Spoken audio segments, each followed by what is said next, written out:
Hello, everyone, and merhaba. It is a great honor to have been invited to give this talk. And I would like to begin by thanking Murtaza Bedir, Yusuf Dashdemir, Furkan Kayajan, and all the organizers and the team and participants of this landmark symposium. It is also very humbling to be here.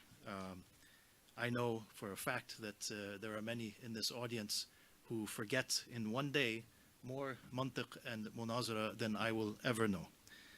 So it's quite an honor to be among the truly great scholars of these fields. In my talk today, I will address various findings from my newly begun and ongoing research on the nature and origins of early Ottoman argumentation theory as we see it in the person and theories of Mulla Fanari. I will first review certain scholarly contexts confirming Mulla Fanari's involvement with two strains of dialectical theory. First, what I like to call the proto-adab al-Beth, meaning that jadal or khilaf in the line of Burhanuddin al-Nasafi and his predecessors. And second, early adab al-Beth in the line of Shamsuddin al-Samarkandi and his commentators. I will then turn to what may be the only extant direct source for Mulla Fanari's argumentation theory, the good mujadala or munazara he outlines in his Fusul al-Bida'ah fi Usul al-Shara'i'. Although this belongs to a third strain of dialectical theory, namely the qiyas-oriented objections outlined in Usul al-Fiqh treatises. This remarkable chapter manifests the synthetic and innovative contributions of an early influential Ottoman dialectician fully immersed in contemporaneous trends. Influential because the importance of Mulla Fanari's work seems indisputable. Even summary searches on the online ISAM manuscript catalog, reveal over 50 copies of his Fusul al-Bida'ah, not to mention 380 copies of his Fawaid al-Fanariya fi Sharh al-Isaruji. At the very least, by the end of this talk, I hope to have made the case that Mulla Fanari was a true muhaqqiq of early Ottoman argumentation theory, not only a conduit for, but a refiner of and contributor to both juristic dialectics and the adab al-Beth in early Ottoman contexts.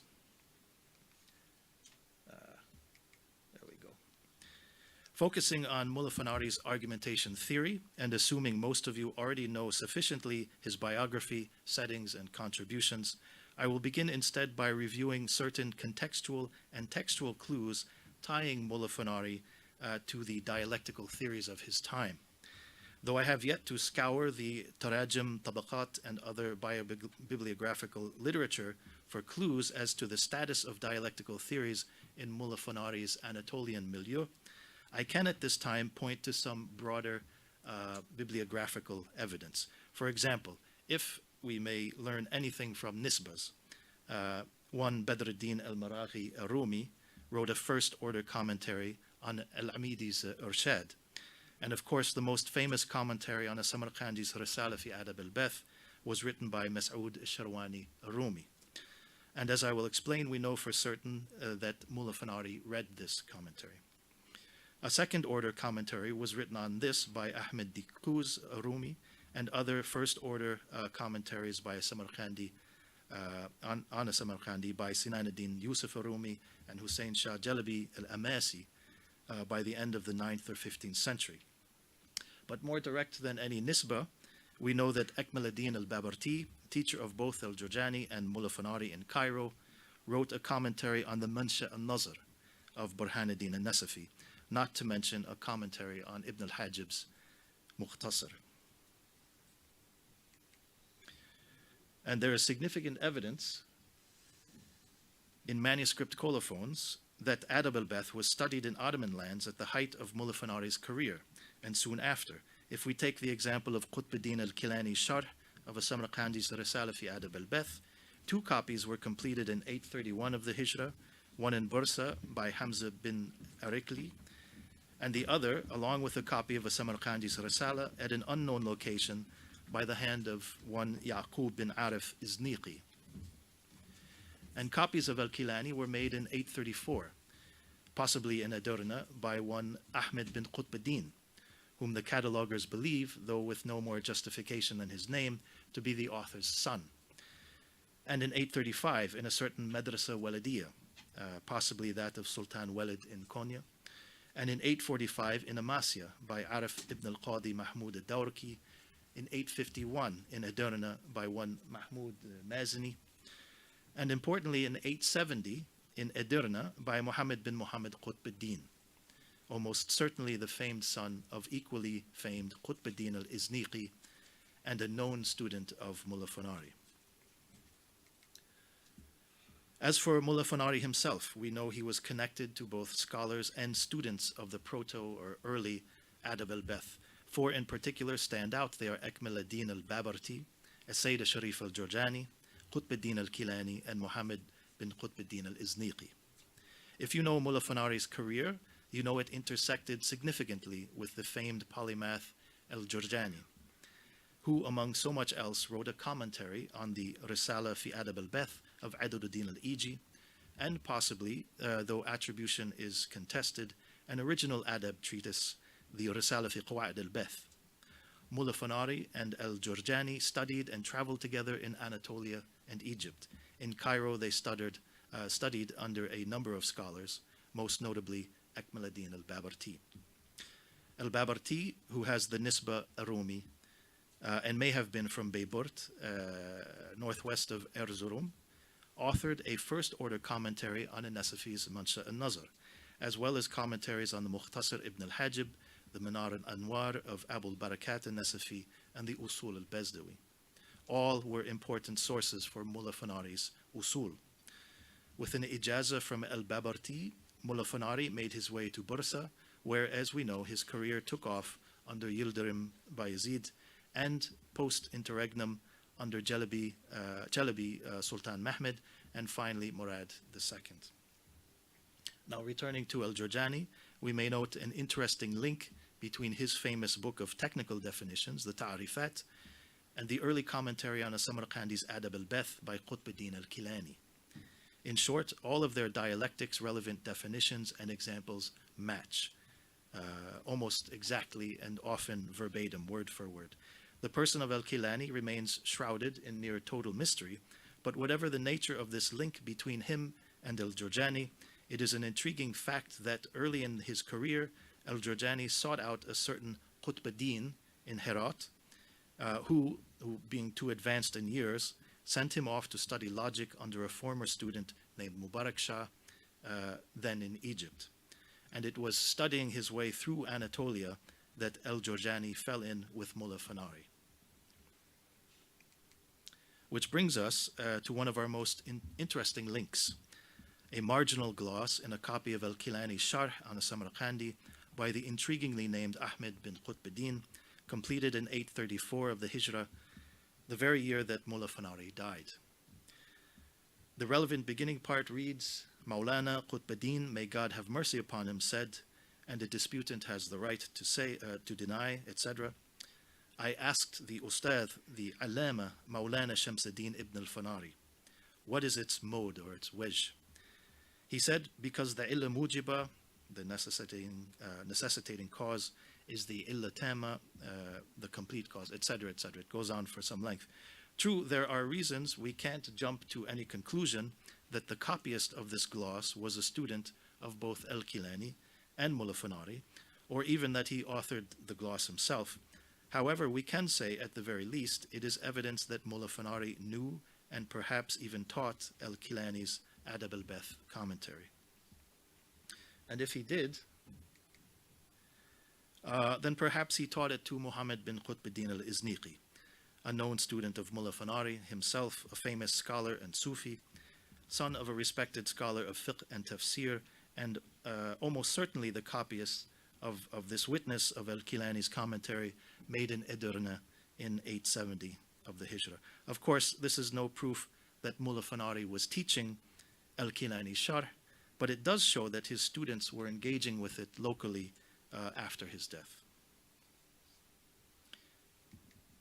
As for clues in his own work, Mullah Fanari's famous commentary on al-Abhari's Isaruji, al-Fawaid al-Fanariya, entails his acquaintance with dialectic in the peripatetic Aristotelian tradition. Here I would note the ongoing research of Dr. Aaron Spivak of Harvard and Brandeis, who, examining definition-oriented arguments from the Fawaid through the lens of later Ottoman Adab al-Beth, shows that Mullah Fanari consistently practiced a model of dialectic. Elsewhere in Mullah Fanari's Awisat al-Afkar, a short mix of notes on Kalam, Fara'id, and Fiqh, I have found Mullah Fanari citing a number of scholars, mostly al-Jurjani, but also al-Mas'ud al-Rumi fi Awail Kitabihi, afterwards quoting a full line of text. This was easily confirmed as a line from Mas'ud al-Rumi's famous commentary on a Samarqandi's Risala fi Adab al-Beth.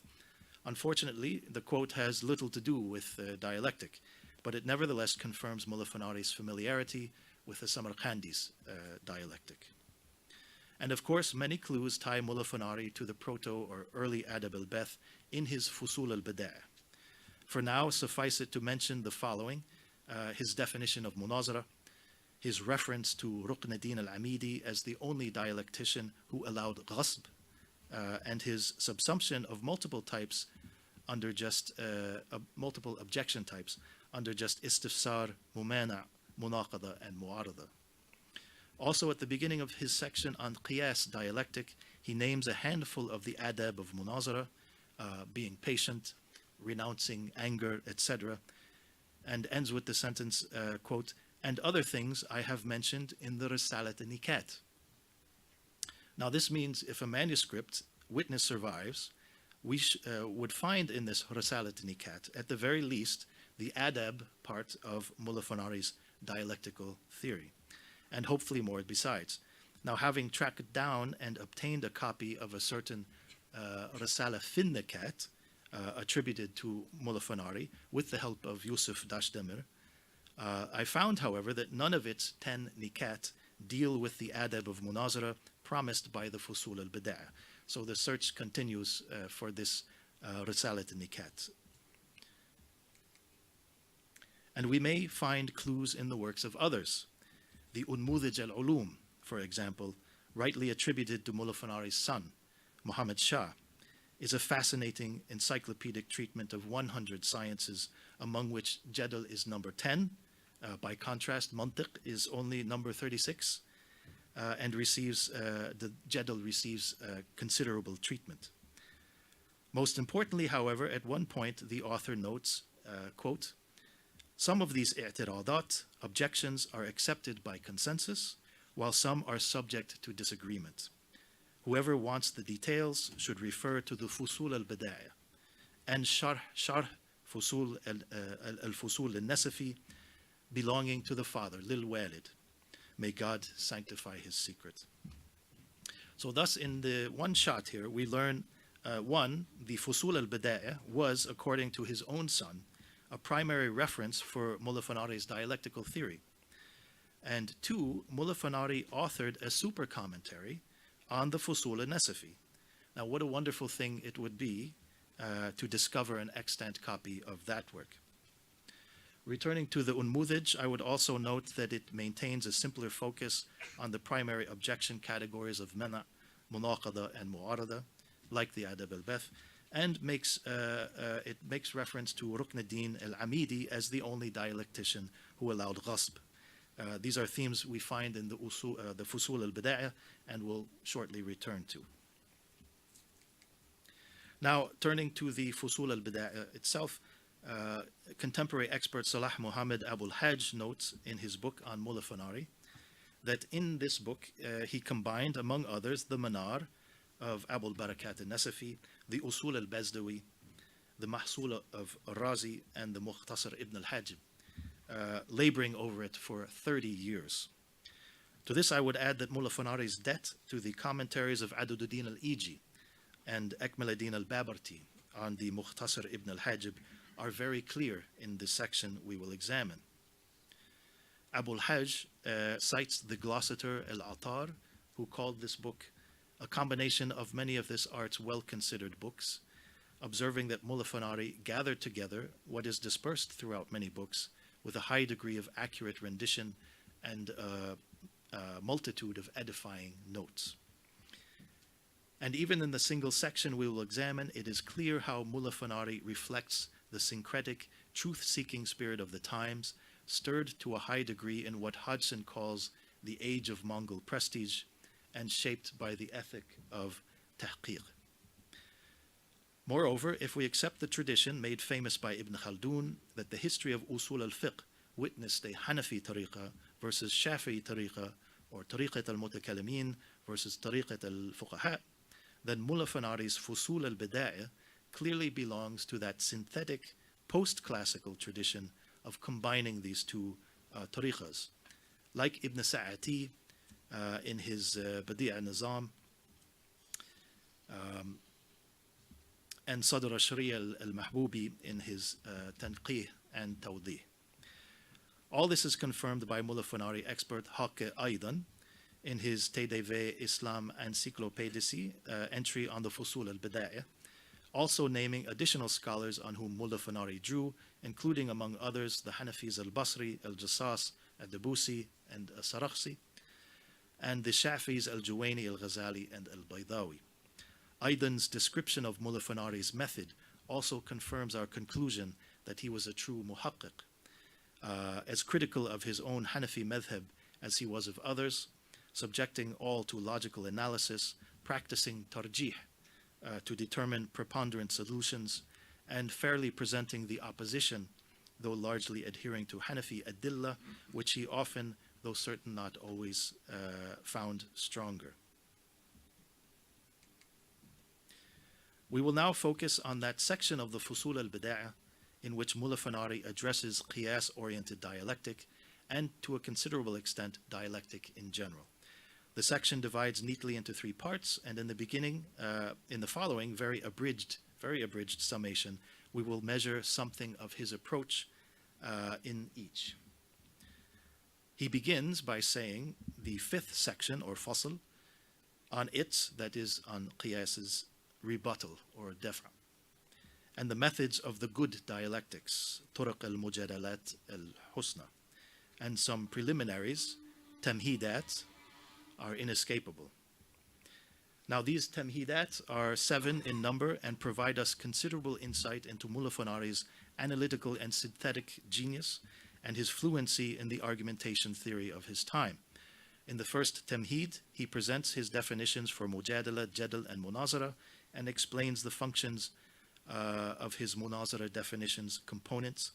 Then, after a brief discourse on munazara's proper shurut and adab, he brings us in the second tamhid Quranic and Sunnaic proofs with supporting arguments that munazara is indeed praiseworthy, not blameworthy. It is in the third and fourth tamhids that Mullah Fanari's analytical genius begins to manifest itself. We will discuss all in more detail, but in quick outline, he first lays out the 6 premises requisite to completing one's qiyas in an actual munazara, showing how his 23 qiyas-oriented objections belong to 7 species of critique corresponding to the aforementioned 6 premises. Then he proceeds to the core analysis of his fourth tamhid, namely, how all dialectical objections belong to either istifsar or mena, with the latter based on its direction at dalil or madlul, comprising licit, mumana, munaqada, and mu'arada, and illicit, ghasb, and mu'anada, which many of us will recognize as the streamlined, valid, and invalid objections treated in the early Adab al-Bath treatises. These 4 valid types, that is istifsar, mumana, munaqada, mu'arada, he tells us, apply to every istidlal, subsuming his 23 qiyas-oriented objections, and moreover, extending into and subsuming objections in the non-qiyas realms of ijma', zahr al-kitab, and zahr al-sunnah. Nevertheless, in tamhid number 5, he shows us there are more qiyas-oriented objections than the 23, noting among others that one can object to an opponent's non-fulfillment of the 10 or 13 conditions of qiyas, or an opponent's practice of an invalid ta'alil. In tamhid number 6, he broaches the subject of khilaf, over the various dialectical objections, first covering which objections Hanafis find false, including, as he agrees, the three types of mu'arada fi hukm al-asl, and then covering the objection types considered valid without qualification, like mu'arada fi hukm al-far', finishing with the types considered valid for the illa tardiya, but not the illa mu'athira. But in Tamheed number 7, we find a juristic dialectic more in line with Ibn al-Hajib and others than with his Hanafi companions. For the illa mu'athira, he first shows us which objections Hanafis do and do not consider before politely disagreeing and reviewing a multiplicity of types relevant to this subset, all of which fall under mumana and mu'arada. He then turns to subtypes relevant to the illa tardiya. And finally, observing that the true tally of dialectical objections approaches 60 in number, he promises to fit them into 23 inquiries, closing with a kind of apology or i'tidar. Hanafis, he says, generally find objections to the illa tardiya invalid, but list them anyway since other dialecticians use them. However, if you deny takhsis al-illa, then all which is valid for the mu'athira is valid for the tardiya anyway, and if you permit it, then the generality of the following 23 types will hold true. And this brings us to the main discussion, taking up nearly 3/4 of the fasl. Mullah Fanari's detailed expositions, illustrations, and arguments regarding the 23 qiyas-oriented dialectical objections, all drawing heavily on Ibn al-Hajib, al-Iji, and al-Babarti. There is no time, of course, for significant detail here, or even to properly define all the types, but I have prepared a hand list of definitions. However, if you're interested, please email me and I'll send you a copy. But those of you who are familiar with qiyas objections from usul and jadal texts will certainly recognize some old time-honored names here, like fasad al-i'tibar and fasad al-wada', adam al-ta'thir, kasr, farq, qalb, and al-qawl bil-mujib, along with the universal mana and naqt and mu'arada, all of which go back at least to the 5th, 11th century school of Abu Ishaq al-Shirazi, and no doubt further back to the early 4th or 10th century school of Ibn Surayj, or maybe even earlier than that, probably. And if, like me, you are more familiar with earlier material, then you will also notice some differences, not only in the form of new-sounding objection types like istifsar, taqsim, al-qadh al-ifda, etc., but in a different ordering, with, for example, fasad al-i'tibar and fasad al-wada' coming at the beginning, and al-qawl bil-mujib coming at the end. So jadal and usul have advanced quite significantly in intervening centuries, and this is a decidedly post-classical juristic dialectic, posterior to the 7th, 13th century emergence of Eastern jadal or khilaf in the line of Ruknuddin al-Amidi and Burhanuddin al-Nasafi. It's posterior to the emergence from this line of the Adab al-Bahth wal-Munazara, and it's posterior to Ibn Sa'ati's first fusion of Hanafi and Shafi'i tariqas of usul al-fiqh. And after this exhaustive, complex, and sometimes very challenging treatment, Mullah Fanari closes the fasl on dialectic with a khatima, a seal, and a few tatimmat, supplements.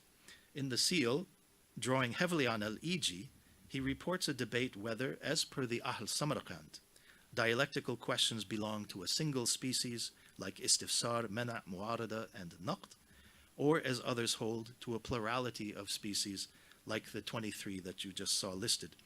He chooses the plurality, though with, of course, a proper tartib, or ordering. And he asserts that tartib, when you find it rightly posited, corresponds to the order of objections as they would naturally occur in the course of a debate. In the first rather long supplement, drawing on al-Bezdawi, Mullah Fanari discusses the 4 types of intiqal, or shifting, from one focus of argument to another, which can be quite disastrous in debate, as I'm sure we've all experienced.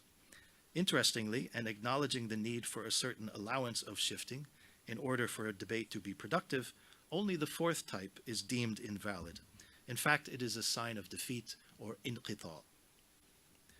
And in two final shorter supplements, Mullah Fanari first ties the aforementioned types of intiqal to the objections which prompt them. Type 1 in response to Q's mumana, 2 and 3 to his qawl bil mujib, and 4 to his fasad al wada, or some other objection. Finally, in the closing tatimma, he simply quotes for us Sarakhsi's four types of inqita, dispute-ending signs of defeat, apparently still good after nearly 4 centuries, namely silence, denying the self-evidently necessary, denial after concession, and ours failure to validate his illah. Now, this summary ought to depart a sense of Mullah Fanari's mastery of qiyas-oriented dialectic in the usul tradition. Now I would like to review certain observations which highlight his fluency in the proto or early adab al-beth, his analytical and synthetic genius, and his apparent contributions to a continuously evolving Islamicate argumentation theory. One wider observation is that Mullah Fanari's theorizing frequently goes meta. That is, the concepts and terms of juristic dialectic are often his object language. He shows how one dialectical move responds to another, instigates another, derives from another, or subsumes another. His predecessors also did this, but with his eye for synthesis, Mullah Fanari takes it to a new level. I would also reiterate that his theorizing exhibits the spirit of tahqiq, verifying, critiquing, refuting, refining every premise and argument he comes across, with a result that seems typical of his predecessor muhaqqiqs and is perhaps inevitable. I refer to that fusing of what remains credible and useful from older eras with what proves credible and useful from the age after Ibn Sina, al-Ghazali, and Fakhruddin al-Razi.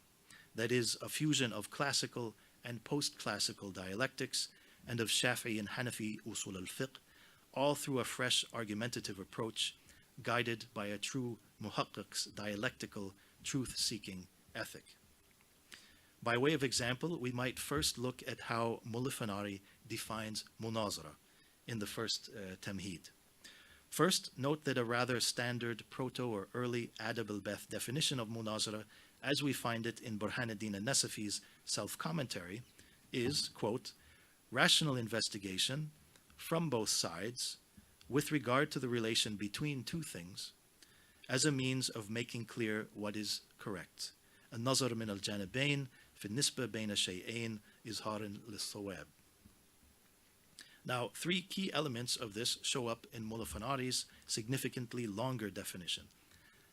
He says Munazara, which is the rational investigation of those tasks those tasked with the need to know a judgment assertion, be it intellective or transmitted, obligation encumbering or posited auxiliary, with regard to the relation, be it for affirmation or negation in drawing indication and citing against and refuting, as a means of making clear what is correct, that is, the truth, so that one believe it, or the good, so that one act in accordance with it. Note that Mullah Fanari's definition looks almost like a sharh mamzuj for a Nasafian definition, with explanatory material interjected between the key elements of nazar, fin nisba, and idharin lis-sawab. And of course, these same elements are found in Samarqandi's Risala fi Adab al-Beth, and thus its commentaries, and thus also in the Ta'rifat of al-Jurjani, which seems to draw on al-Kilani. So, it's no surprise then that al-Kilani provides another interesting parallel. Samarqandi's definition of Munazara is, quote, rational investigation by way of insight, basira, from both sides with regard to the relation between two things as a means of making clear what is correct. And in the course of his extensive commentary on this, al-Kilani observes, quote, this definition contains the 4 Aristotelian causes. For the relation between two things is the material cause, the madda. Rational investigation by way of insight from both sides in the specific way is the formal cause, or surah. His saying, as a means of making clear what is correct, is the final cause, or ghaya. And rational investigation indicates the efficient cause, the fa'il, namely the intellect, by way of conceptual implication, iltizam.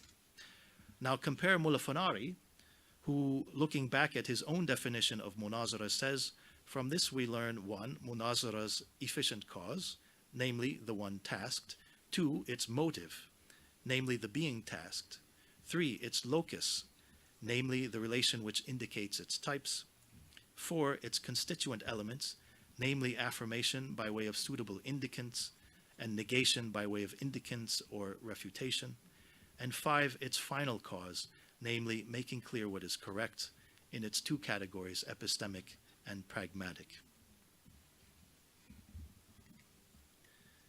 Other infusions of the concepts and idiom of proto or early Adab al-Beth abound. Mullah Fanari's list of Munazara's shurut and adab at the end of his first tamheed includes the avoidance of ghasb, meaning Q's usurpation of R's role as mu'allil or mustadil, and the avoidance of takhbit al-kalam, meaning to make the argument stumble about and go nowhere, and the striving for tafhim and tafahum, meaning to make one understand and to try oneself to understand. Now compare the Risala, where Samarkandi asserts the muhaqqiqun reject ghasb precisely because it leads to khabt, confused blundering in dialectical inquiry, and that the Adab al-Beth facilitate the student's tariq, al-fahm wa tafhim, or path to understanding and to making others understand. Now, to save some time, I'll just pass quickly over this slide, but suffice it to say that Mullah Fanari asserts that if Q, the questioner, brings a mana against some component of the dalil and accompanies it with his own counter-dalil, then this is illicit ghasb, usurpation, which was not countenanced ghayr masmu', except by al-Amidi. In so doing, Mullah Fanari is echoing the reports and opinions in virtually the same language we find in a Nasafi's Fusul and commentaries and a Samarkandi's Risala and commentaries. Mullah Fanari's fluency in the theory of his time is evident, but I would also stress his independence as a muhaqqiq, his proficiency in refining arguments, and, though more research is required to determine its extent, his potentially innovative contributions. In the 7th Tamheed, for example, Mullah Fanari breaks from Hanafi norms of dividing and applying objection types. The older Hanafis, for example, don't include istifsar and taqsim, but in parallel with al-Amidi and Ibn al-Hajib, Mullah Fanari does. Moreover, he corrects his Hanafi companions as to what is brought against the mu'athira, subsuming it under mumana and mu'arada, and proceeding with his own list of species and types, all in the spirit of tahqiq, and with its typically synthetic results. But Mullah Fanari also goes against al-Amidi and Ibn al-Hajib, reversing the order of their 9th and 10th objections and eschewing independent numbered treatments for su'al al-tarkib and su'al al-ta'adiyya, the number 16 and number 17 objections of al-Amidi and Ibn al-Hajib. Instead, he describes them only briefly in a special tahsil at the end of his 15th objection, al-Mu'arada fil asl. So why not number them independently? Because, he says, however is the tarkib, it will elicit one of 4 already treated types of mena, while ta'adiyya is a kind of mu'arada already covered. But, quote, due to their notoriety by these names, he says, they were singled out by number. Should one take them into consideration, the questions number 25. Note this as an instance of Mullah Fanari shaping the discipline, not just passing it forward. As for naqd, objection number 13, Mullah Fanari's definition, wujud al-illa ma' adam al-hukm, goes back at least as far as Abu Ishaq al-Shirazi, with no connection to the broader definition of a Nasafi and a Samarkandi, namely, takhalluf al-hukm an dalil. However, in the 4th Tamheed, we see that Mullah Fanari's mana of a dalil, ijmalin, yields a type of munaqada based on takhalluf, meaning, of course, the dalil's detachment from the madlul. And again, he breaks with his Hanafi sheikhs. including al-Bazdawi, who said, Naqd is not brought against efficient causes, al-mu'athira. They are affirmed only by nas or ijma', and munaqada is inconceivable in their regard. Mullah Fanari says, the truth is that it may be brought against them because the dalil of ta'thir might be dhanni, merely probable. So again, here is a real muhaqqiq, bringing new analyses and shaping the theory while navigating with some finesse the age-old rivalry between those who hold co-presence or tard of illah and hukm sufficient and those who insist on textually demonstrated efficiency, ta'thir. And his four types of absolute mu'arada again betray fine-grained analyses and certain ease in navigating complex theory. What is more, he here employs the terms shumul al-wujud and shumul al-adam, inclusion of existence and of non-existence, which along with iftiraq, separation, form a tripartite disjunction much employed by a Samarkandi, and to my knowledge, few others before him. This is clearly the language of the proto or early Adab al-Beth, rare of occurrence elsewhere or earlier. And in the seal of the section, Mullah Fanari, echoing Ibn al-Hajib through al-Iji, mentions the Ahl Samarkand, who might possibly have been meant to include al-Amidi. Whatever the case, he reports their rejecting a multiplicity of species of objection, and in this we find another explanation as to why the Eastern Jadal or Khilaf, leading to a Nasafi and a Samarkandi, had streamlined its objections to include only types of mana, munaqada, and mu'arada. Note too that following Ibn al-Hajib, he disagrees. He says the Mukhtar is to allow multiple species of objection, again eschewing the old Hanafi way for something more in the old Shafi'i way. This synthesis also helps us understand how two streams of dialectic, the Ibn al-Hajib style and the Burhan ad-Din al-Nasafi style, persisted side by side even after the Adab al-Beth outgrew and eclipsed them. Now, as a student of the intellectual history of Islamic dialectics, I have often wondered how it was that from the great plurality of dialectical objections detailed in the classical juristic jadal of Ishrazi, al-Baji, and others, and in the Qiyas chapters of later Usul al-Fiqh texts, all somehow became reduced in the proto-early Adab al-Beth to a bare handful of types. I mean that streamlined set of mana or mumana with or without sanad, munaqada as naqd tafsili or ijmali, and mu'arada. And as a student of argumentation theory more broadly, I have often wondered what precisely were the categorical and logical mechanics by which this was achieved. Mullah Fanari manages to answer both questions with concision and elegance. The secret is in Tamheed numbers 3 and 4. He begins by laying out the 6 premises requisite to doing proper qiyas in the context of a dialectical disputation. The full completion of istidlal via qiyas is achieved only by explaining 1. That the claim is a locus of qiyas, 2. That the hukm of the asl is y, 3. That x is its illah, 4. That x is affirmed in the far', 5. That x entails affirmation of the far's hukm, and 6. That this hukm in the far' is the sought after hukm, al-matlub. Now he tells us, for this they set down 7 species or anwa' of i'tiradat encompassing 23 types or sunf. Some of them are general, applying to every premise, like istifsar and taqsim, or to every qiyas, like the types of mumana and mu'arada fil far'. And some of them are specific to the co-present, the tardi, while some are specific to the suitable, the munasib, and the efficient, the mu'athir. He then promptly divides them up for us, distributing the 23 among the 7 species in the very order he later lists them, and which we later learn represents their natural order of occurrence in proper dialectic. Though he does not describe each species' distinguishing qualities here, he does so later on in the detailed objection treatments. I have gathered these here to make plain his genius for tartib. So,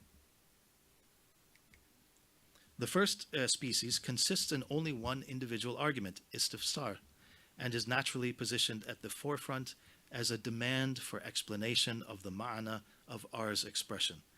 Only after this can Q, the questioner, engage with R, the respondent's requisite 6 premises as earlier laid out. The second species consists in 2 individuals and is brought against R's claim that the particular case considered is receptive to qiyas, i.e. premise number 1. If Q denies its receptivity to qiyas absolutely, then it is number 2, fasad al-i'tibar. If Q denies only its receptivity to R's particular qiyas, then it is number 3, fasad al-wada. The third species also consists in 2 individuals and is brought against R's claim about what is the hukm of the asl, i.e. premise number 2. If Q denies this from the start, it is number 4, man al-hukm fil asl. If Q denies this only after saying it's either this or it's that, then it is number 5, taqsim. The fourth species consists in 10 individuals and is brought against R's claim about what is the illah of the asl, that is premise number 3. If Q's critique is with respect to its very existence in the asl, then it is objection number 6. If Q's critique is regarding its illiyah, its causation, then he either negates that illiyah explicitly or he negates its lazim, its entailment. If negating explicitly, then it is number 7 or number 8. If negating the lazim, then it is either specific to munasaba, the illah's suitability, or not. If specific to munasaba, then it is either number 9, 10, 11, or 12. And if it is not, then Q's negating the lazim requires either relates either to ittirad, being co-present, or to in'ikas, being co-absent. If co-presence, then it is without first eliminating a qaid, or a restricting condition or property, then it is number 13, naqt. And if it is after doing so, then it is number 14, kasr. And if it relates to in'ikas, then it is number 15, mu'arada fil asl. The fifth species consists in 5 individuals and is brought against R's claim about the illah's existence in the far', i.e. premise number 4. Q's rebuttal is either by straight denial, counterindication, or rejecting equivalence between asl and far'. If straight denial, it is number 16. If counterindication, it's number 17. If rejecting equivalence, if Q considers something additional in the asl or some mana, impeding factor in the far', then it is number 18. If Q considers the illah precisely as it is, then it is number 19. And if he considers a difference in the maslaha, it is number 20. The sixth species consists in 2 individuals and is brought against R saying, therefore the hukm exists in the far', i.e. premise number 5. Now at this point in a disputation, there is no denying R's hukm itself because Q will have conceded R's dalil if they have progressed this far. So Q's objection is either no more than claiming the hukm in R's asl is different from the hukm in his far', which is objection number 21, or he adds that R's dalil actually necessitates that different hukm in the far', which is objection number 22, qalb. Finally, the 7th species consists again in only 1 individual and is brought against R's concluding, and that hukm in the far' is the matlub, the sought after objective. That is premise number 6. Q adheres to R's ta'lil, but his contention remains with respect to the maqsood, objective. He says, we don't concede. On the contrary, contention remains because your dalil actually produces something besides what we've been talking about. And that is objection number 23, al-qawl bil-mujib.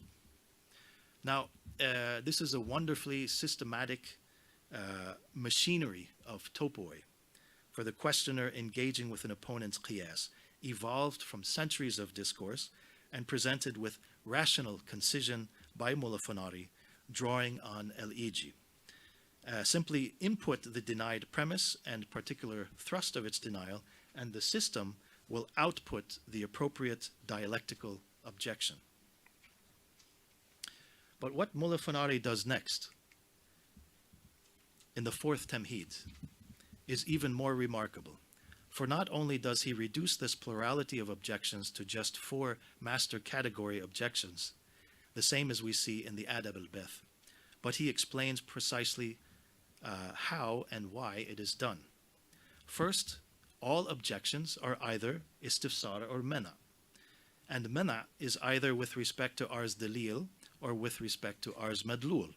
If it is with respect to ars dalil tafsilan, then it is either Q's mumena, with or without sanad, or Q brings with it his own istidlal, and it is therefore illicit ghasb. And if it is with respect to ars dalil ijmalan, it is munaqada, by entailing either takhalluf, detachment of dalil from madlul, or the muhal, something absurd.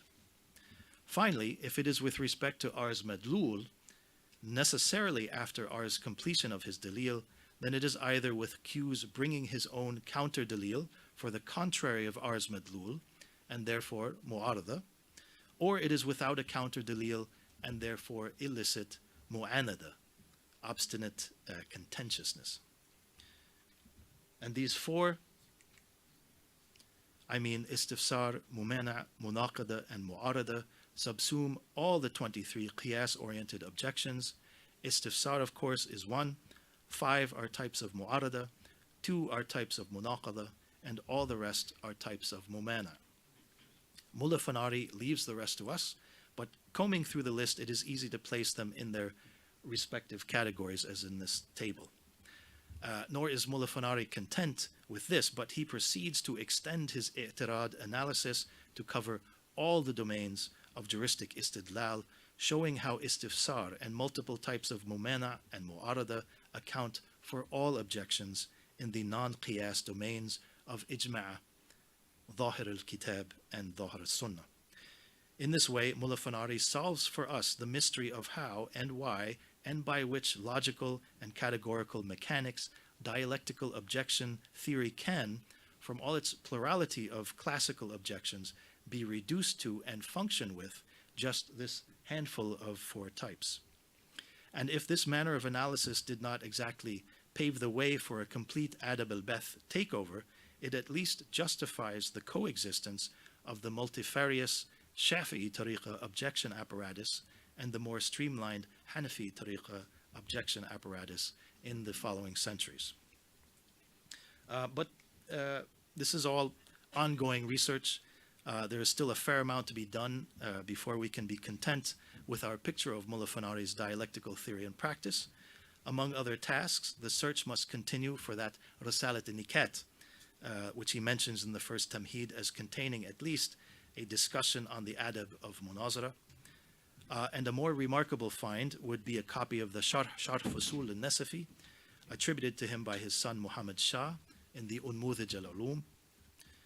But a more immediate task is comparison work, that is, to more closely collate and contrast the qiyas dialectic of the Fusul al-Bida'ah with text like the Usul al-Bazdawi, Usul al-Sarakhsi, and Mukhtasar ibn al-Hajib with its early commentaries, and with the Urshad of al-Amidi and Fusul al-Nasafi with its commentaries, and the Adab al-Beth of Samarkandi with early commentators like al-Kilani and Mas'ud al-Rumi. But at this point, I hope at least to have made the case that Mullah Fanari was a true muhaqqiq of pre-imperial Ottoman argumentation theory, as signified, among other things, by his fine-grained, non-partisan analyses and seamless weaving together of at least 3 dialectical traditions. Thank you very much. Tashakkur ederim.